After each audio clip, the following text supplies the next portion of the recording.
President Putin has never called it a war, rather a special operation to demilitarize its neighbour.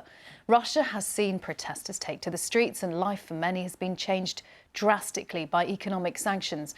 Our Russia editor Steve Rosenberg reports from St Petersburg. At the age of 76, she's a prolific artist. But for Elena Osipova, the priority now isn't paintings, it's placards. They're anti-war and anti-Putin.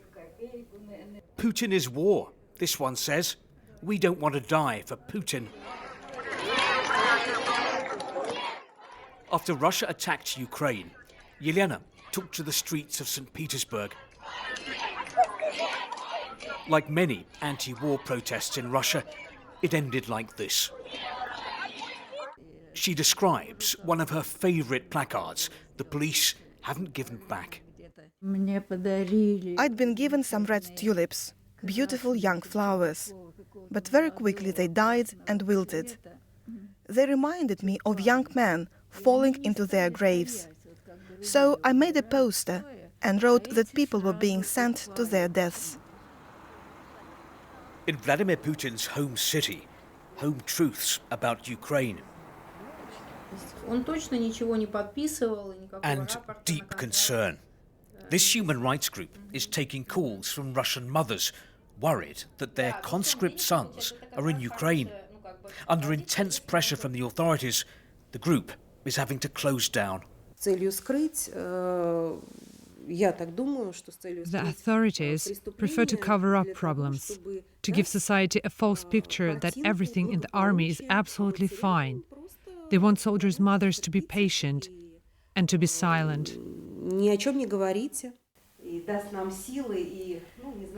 For the staff, a moment of reflection and prayers for an end to the fighting. But when this conflict does end, life here will never be the same. When Vladimir Putin came to power in Russia more than 20 years ago, he promised Russians security and stability. Today, his army is suffering losses in Ukraine. The economy here is suffering from sanctions, and Russia is facing growing international isolation. But from the Kremlin, no hint of regret.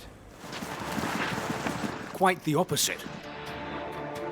The authorities are rallying support for their offensive in Ukraine. St Petersburg riot police made this video to show they back it. The letter Z has become the symbol for the Kremlin's special operation. And many Russians believe their president's got it right. I trust him 100%, Denis says. No, 150%. But then Vladimir Putin controls the media here and the messaging. Without that, it would be much harder to convince his people that he's taking Russia in the right direction.